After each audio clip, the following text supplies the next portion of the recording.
प्रिय दर्शकों नमस्कार। मैं Elizabeth Bharati Hindi hope channel में आपका स्वागत करती हूँ। दर्शकों, आज हम बातचीत करने जा रहे हैं मिसेस E.G. वाइट की किताब एडवेंटिस्ट होम पर, जिसमें बहुत से पिछली 3 सीरीज़ में हम लोग जो हैं परिवार से संबंधित महत्वपूर्ण विषयों का अध्ययन कर चुके हैं। आज ये हमारा चौथी सीरीज़ है, जिसमें हम और कई बातें हैं परिवार के विषय में, जिससे आप अपने परिवार को सुखद बना सकते हो। उस पर हम बातचीत करने जा रहे हैं।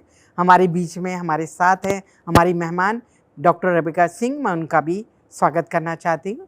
डॉक्टर रेबेका सिंह, मैं आपका स्वागत करती हूँ कि आप हमारे साथ हो सकती हैं इन विषयों पर बातचीत करने के लिए।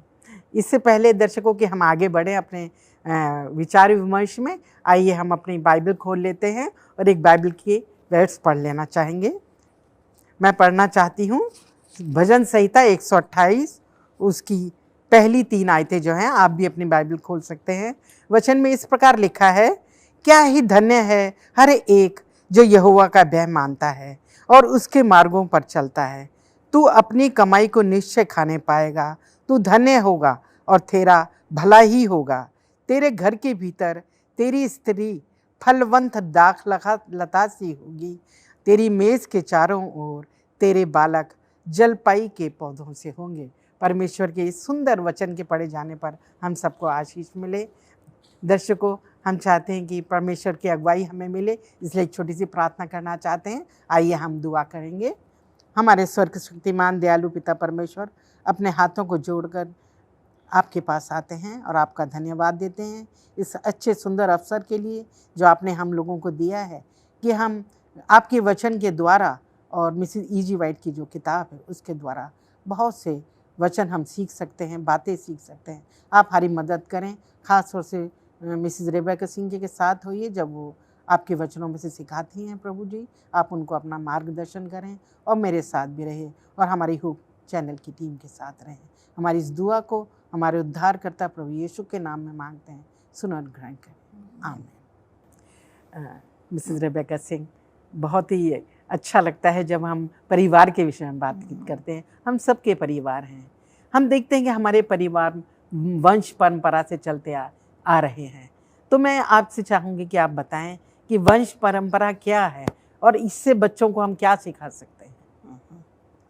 अगर हम देखें, हम जाएंगे उत्पत्ति में जी और उत्पत्ति में अगर अब्राहम के बारे में देखें, जी उसका वंश अब्राहम से जो चला था, जी उसके 2 बेटे थे, इश्माइल, जी उसका भी वंश आगे बढ़ा और अब्राहम का जो इसहाक जो था बेटा जो सारा से था, उसका भी वंश आगे बढ़ता है। जी तो ये जो माँ बाप की जो परंपरा है, जी जो आदतें हैं, वो बच्चों में पाई जाती हैं। जी ठीक है, हम देखते हैं कि मुझे याद है जब मेरा बेटा छोटा था आशु, तो उसको जो है कहते हैं बिल्कुल मिस्टर ओपी सिंह का लड़का है जी जैसे वो चलता था। जी तो ये जो है ना, बच्चों की जो आदतें हैं जी मानसिक तौर पे, शारीरिक तौर पे और जैसे वो बातचीत कर रहे हैं, कभी कभी कहते हैं ये बिल्कुल अपने पिता पे गया है या बिल्कुल अपने माता के पास गया है, बिल्कुल अपने दादा के ऊपर गया है। तो ये है वंश की जो परंपरा चली आ रही है।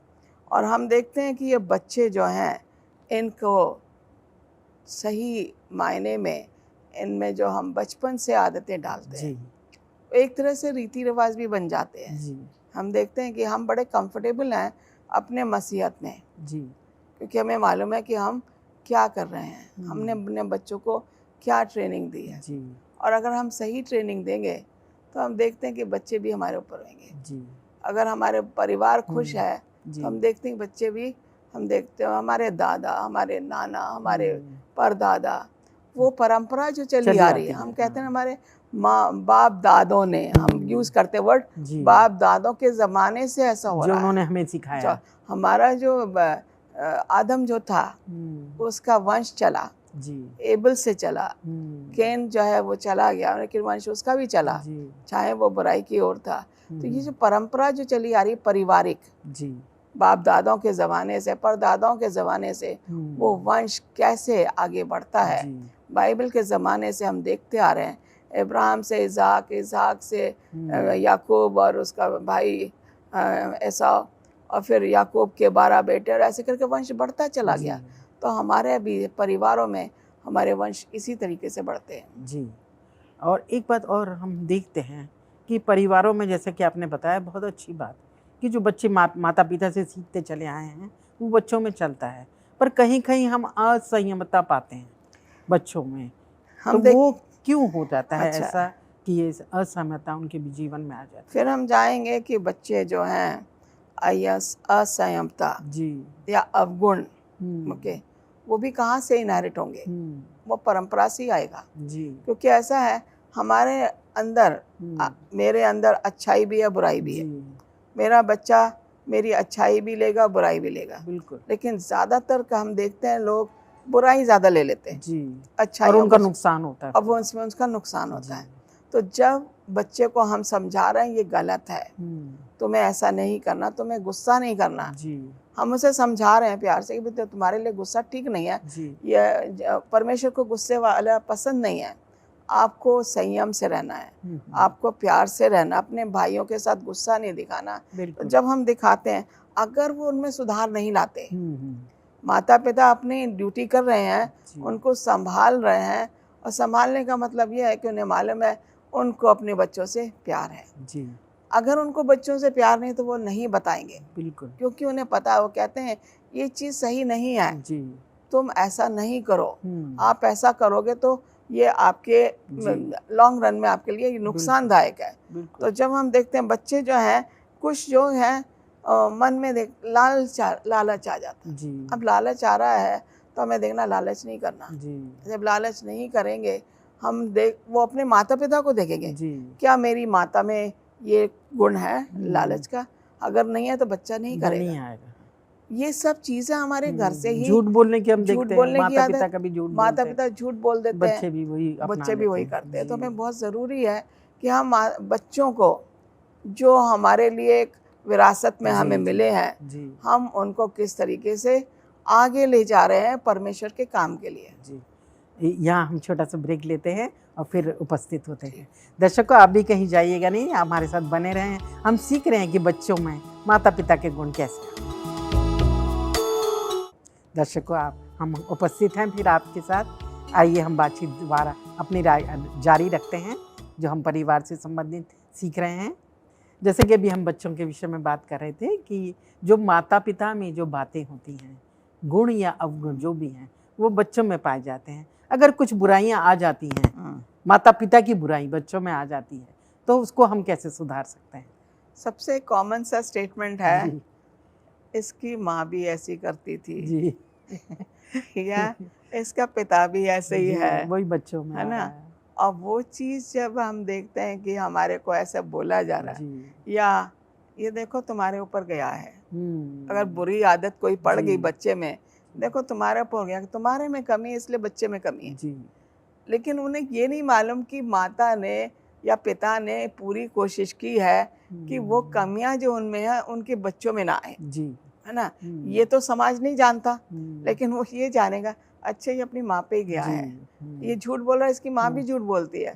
तो जब हम देखते हैं, लांछन तो बहुत जल्दी लगा देते हैं, लेकिन ये नहीं देखते कि माता पिता की जो मेहनत है बच्चों में है, वो डालने की कोशिश कर रहे हैं, वो अपने आप में सुधार ला रहे हैं। जब माता पिता अपने में सुधार लाएंगे तो बच्चों की जो कमियां हैं वो उनको प्यार से समझाएंगे, उनकी कमियों को अनदेखा नहीं करना चाहिए। और जो नुकसान उन्होंने उठाया है, नुकसान वो बच्चों को समझाया, वो उन्हें समझाया। कमियां जब उनकी जो देखते हैं तो उन्हें बताना चाहिए कि वो अनदेखा नहीं करना चाहिए। जब हम बच्चों की कमियों को अनदेखा कर देते हैं, वहीं पे जो है बच्चा बुराई की ओर बढ़ जाता है, क्योंकि मेरी माँ ने कुछ कहा ही नहीं, मैंने तो गलती कर दी, मैं तो ये कर लिया, मैंने स्कूल में जाके चीटिंग कर ली, या मैंने अपने दोस्त की कुछ चीज़ ले ली जो कि मुझे नहीं लेनी चाहिए थी। तो हम देखते हैं कि बच्चा क्या रहा है, उसको एक तरह से साहस बढ़ गया। बिल्कुल। अगर माँ ने उसको नहीं बताया कि तुमने गलत किया है, और माँ ने उसको कहा अच्छा कोई बात नहीं, अगली बार मत कहना, लेकिन उसका क्या काम था, जो तुमने किसी से चीज़ ली है उसको वापस करो जी। हम तुम्हें लाके देंगे वही चीज़, लेकिन तुम दूसरे से नहीं लेना जी। जब हम बच्चे को इस चीज़ का अहमियत समझाएंगे तो जो बच्चे की जो कमी है वो अपने आप जो दोबारा वैसे नहीं करेगा। लेकिन आपने पहली बार उसको बच्चे को देखा और आपने उसकी कमियों को दूर नहीं करा, इसमें भी माता पिता की क्या है, गलती कमजोरी है। बिल्कुल, माता का रोल ज्यादा आ जाता है क्योंकि बच्चे माँ से ज्यादा जुड़े होते हैं, जुड़े और ज्यादा समय माँ देती है, जी। पिता नहीं दे पाता है। जब वो माँ के साथ रहते हैं जुड़े हुए, तो माँ का पूरा हक बनता है कि उनकी कमियों को उनको नकारे ना, बल्कि उनकी कमियों को उनको दिखा के, उनको समझा के बोले अगली बार ऐसे नहीं करना, ये तुम्हारी सेहत के लिए भी ठीक नहीं और तुम्हारे बढ़ोतरी में भी तुम्हारे लिए ठीक नहीं है। अगर हमें प्रॉस्पेरेट होना है, सफल होना है जीवन में, तो हमारी कमियों में जो सुधार हमारे माता पिता ही ला सकते हैं और हमें उनकी बातों को मानना है। अगर हम उनकी बातों को नहीं मानेंगे तो हमारे अंदर कमियों में जो है कमियां होती जाएंगी। बिल्कुल, आज एक कमी है, कल दूसरी हो जाएगी, परसों तीसरी हो जाएगी। माता पिता तो कुछ कह ही नहीं रहे, लेकिन ये हक है कि माता पिता से पूछा जाएगा कि जब तुम्हें मैंने बच्चे दिए थे तुमने क्यों उनमें सुधार नहीं लाए, क्योंकि वो परमेश्वर की देन है। बिल्कुल, और परमेश्वर की देन जो हमारे पास है, हमारा तो कुछ भी नहीं है। तो हमें जो रिस्पॉन्सिबिलिटी दी गई है या जो हमारी जिम्मेदारी है, हमें बच्चों के साथ उठानी है। कैसे उठानी है? प्यार से उठानी। समझाना कैसे? प्यार से। दूसरी बात शायद डांट भी सकते हैं। जब बच्चा, तो जब वो देखेगा कि मेरी माँ को ये चीज पसंद नहीं है, वो क्या करेगा? वो अपना नहीं करेगा। और ये बच्चा समझ जाता है कि मेरी माँ को क्या पसंद है, क्या पसंद नहीं है, और वो वैसे ही अपने आप को ढालेगा। तो हमें बचपन से ही, चाहे 6 महीने का हो या 3 महीने का हो, 1 साल का हो, बड़ा हो, अरे कोई बात नहीं, अभी छोटा है, कर रहा, करने दो। छोटा नहीं है वो, वहाँ ट्रेनिंग के लायक है ना। हम देखते हैं कि उनको वहाँ से उन्हें ट्रेनिंग मिलनी जरूरी है, क्योंकि बच्चा किसी भी एज में, मैं ये नहीं सोच के कहना अरे अभी तो छोटा है। माँ बाप अक्सर कह देते हैं ये तो अभी छोटा है, अभी सीख जाएगा, अभी कौन सी इसकी एज सीखने की नहीं है। हम अपने बच्चे के में अंडर एस्टिमेट कर रहे हैं, जो कि हमें नहीं करना चाहिए। और परमेश्वर की जो शिक्षा है बचपन से ही हमें देना, परमेश्वर की क्या असली योजना है उसके लिए, बच्चों के लिए, परिवार के लिए? सबसे पहला अगर देखें, मैं फिर उत्पत्ति में जाऊंगी, क्योंकि उत्पत्ति जो है बहुत कुछ हमें सिखाती है। वहाँ से क्रिएशन है खुदा की। तो हम देखते हैं परिवार कहाँ पे शुरू हुआ? बाग-ए-अदन।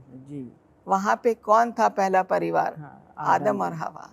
उनको क्या शिक्षा दी गई? फलो फूलो और पृथ्वी में भर जाओ। ठीक है, ये सारा दिया गया। उनकी जो शिक्षा थी आज्ञा का पालन करना, सबसे बड़ी जो शिक्षा मिली है उन्हें, आज्ञा का पालन करना। क्या उन्होंने आज्ञा का पालन किया? नहीं किया। हवा ने जो है जहाँ मना करा था वहीं चली गई, आज्ञा का पालन नहीं किया। तो जब हम आज्ञा का पालन नहीं कर रहे हैं, जो शिक्षा हमें हमारे पिता परमेश्वर ने दी है, हम उत्पत्ति में देखते हैं, कहते हैं कि वहाँ पे नहीं जाना। सबसे बड़ी आज्ञा यही थी कि तुमने आज्ञा का पालन नहीं किया। ये जो पारिवारिक वो है शिक्षा, ये बच्चों के लिए बहुत ज़रूरी है। अगर हम कह रहे हैं बेटा ये इसको नहीं करना, बड़े फर्मली, हमारे अंदर वो होना चाहिए कि हाँ ये कॉन्फिडेंस है मेरे में, किसी कॉन्फिडेंस के द्वारा मैं ऐसे बोल रही हूँ बच्चे को, ऐसा नहीं करना, मैंने बोल दिया ना नहीं करना, तो बच्चा कहेगा हाँ मेरी माँ क्या है, बहुत फर्म है मेरे उसको बोलने के लिए, और ये जो मुझे बोला है। ये शिक्षा बचपन से शुरू होती है, जैसे कि आदम और हवा को किया, फिर उनके बच्चे हुए, उनको जब परमेश्वर के पास सिखाया, ऑफरिंग लेके गए तो क्या हुआ?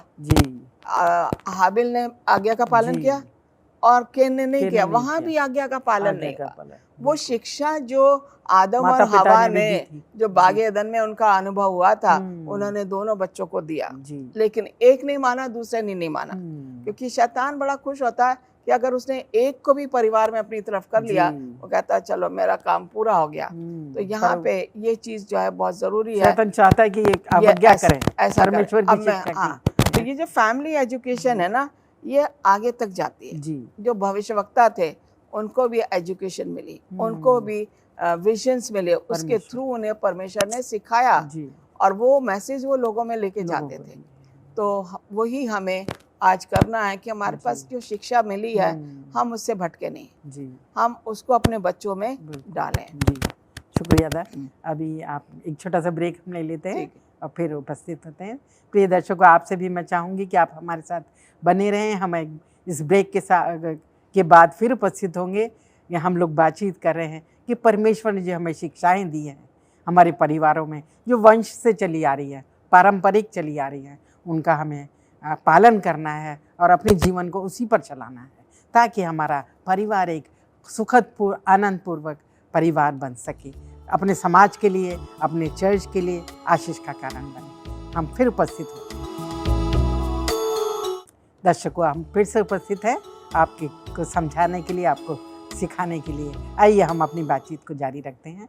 मिसेज सिंह, बच्चों के लिए हम जैसे बातचीत कर रहे हैं अपने परिवारों में, एक बात अब बहुत हम देखते हैं माता पिता के द्वारा या ख़ास तौर से माँ के द्वारा बच्चों को शिक्षा दिया जाना है, जिसको कहते हैं गृह शिक्षा, डोमेस्टिक एजुकेशन, वो देना कितना ज़रूरी है। और फिर कॉलेज शिक्षा, बच्चे स्कूल में क्या सीखते हैं, वो कितना महत्व रखता है हमारे पारिवारिक जीवन के लिए। ये जो गृह शिक्षा या घर का काम, जी, ओके, काम के द्वारा उनको शिक्षा देना, जी, गृह शिक्षा का वही मतलब है कि आप बच्चों को काम के द्वारा सिखा रहे हो। अगर आप किचन में हो, जी, ठीक है, तो वहाँ पे आपने बोला बर्तन धो रहे हो, टेक फॉर एग्जाम्पल, तो आप बोलोगे बेटा ये बर्तन मैं धो रही हूँ, आप जाके वहाँ रख दो, है ना। तो क्या होगा, बच्चा खुशी खुशी करेगा, उसको ये नहीं लगेगा कि बोझ है, वो ये देख रहा कि अपनी माँ की हेल्प कर रहा है, काम हल्का है, वो जाएगा भाग भाग के रखेगा और वो जो है बड़ा खुश होके करेगा। हम यहाँ देखते हैं कि इस तरीके से हमें अपने बच्चों को ट्रेन करना है। अगर हमने बच्चे को बोला नहीं बेटा तू ग्लास भी मत उठा, मैं लेकर आ रही हूँ, या तो प्लेट भी मत उठा, खाना खा लिया मैं करूँगी, तो आपने बच्चों को क्या कर दिया, अपंग बना दिया। जो बच्चा चल फिर सकता है, खाना खा सकता है, ये छोटे काम घूम सकता है, ये छोटे छोटे काम जो ये बहुत दूर तक साथ करते हैं। क्योंकि पहले ज़माने में हमने देखा जब जॉइंट फैमिली सिस्टम था तो बच्चों को काम ही नहीं करने दिया जाता था। आदमी लोग भी नहीं काम करते थे, वो प्लेट भी नहीं उठाएंगे, ग्लास भी नहीं उठाएंगे। लेकिन जब देखते हैं परंपरा बदलती गई, ओके, जैसे जैसे ज़माना बदलता गया लोगों के काम भी बढ़ते गए। हम देखते हैं जॉइंट फैमिली से हम आ गए न्यूक्लियर फैमिली में, छोटी फैमिली हो गई। अब यहाँ पे हम देख रहे हैं जो आदमी जॉइंट फैमिली में कभी काम नहीं करता था, न्यूक्लियर फैमिली में क्या कर रहा है, वाइफ का हाथ बटा रहा है। बच्चे क्या कर रहे हैं, अगर मेरी मम्मी ये बना रही है तो मैं कुछ और काम कर दूँ, या मैं डस्टिंग कर दूँ, या मैं घर में झाड़ू लगा दूँ, या मैं सब्जी काट दूँ। ये क्या छोटे छोटे काम है, लेकिन ये छोटे छोटे काम जो है जो इनको ट्रेन कर रहे हैं हम, कहाँ के लिए ट्रेन कर, आगे अपने परिवार के आगे परिवार के लिए, ताकि इनका परिवार सफल हो। अगर माता इनको ये छोटे छोटे काम में नहीं लगाती है, नहीं सिखाती है, वो माँ की जिम्मेदारी होती है कि उसने अपनी जिम्मेदारी सही ढंग से नहीं निभाई।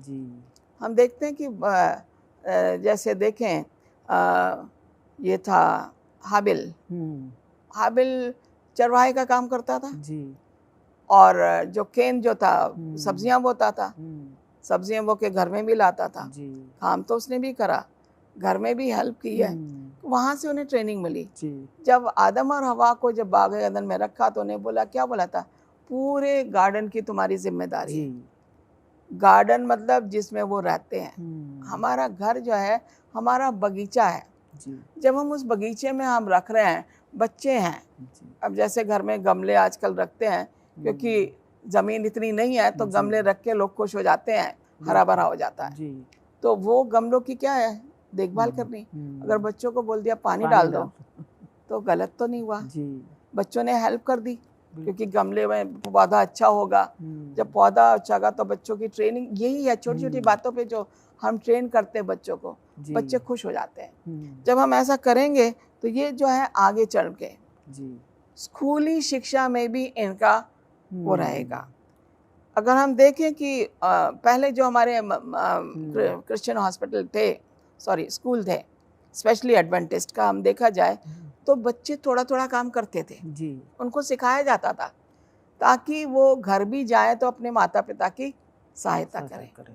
तो ये वहाँ से हमने काम जी। सीख रहा है कि किस तरीके का हमें काम करना है, और हम काम करेंगे तो हमारा शारीरिक तौर पे हमारा शरीर भी हष्ट पुष्ट रहेगा, चुस्त रहेगा, लेजीनेस, आलसीपन नहीं आएगा। जी। ये काम जो है हमारे लिए बहुत ज़रूरी है। और फिर थोड़े बड़े बच्चे बड़े हो जाते हैं, हम्म, तब उनको भी कुछ शिक्षा देना ज़रूरी है। अभी तो छोटे हैं, हाँ, जैसे टीनेज हो गए या 12-13 साल के, तो उनमें जिम्मेदारियाँ या वो शिक्षाएं हम क्या दें, वो माता कहाँ पिता क्या सिखाएं बच्चों को। वो जिम्मेदारियाँ कहाँ से लेंगे जब तक उन्होंने बचपन में जी। 1 गिलास पानी ला के नहीं दिया। माँ कह रही बेटा पानी ला दो, हाँ मम्मा अभी ला रहा हूँ। दूसरा बेटा तुम ला दो पानी। अब वो दूसरा भी कहे मम्मा अभी मैं इसका काम कर रहा हूँ, मैं ला के दूंगा।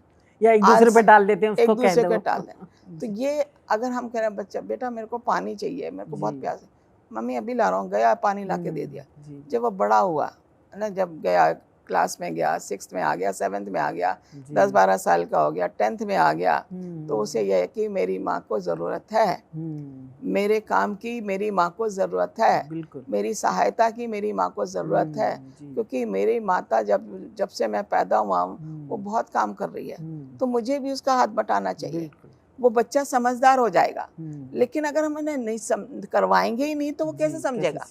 वो तो आलस हो जाएगा। बिल्कुल। तो ये जहाँ पे देख रहे हैं एजुकेशन, माता पिता जो है बच्चों के लिए एक कहना चाहिए एजेंट है जी।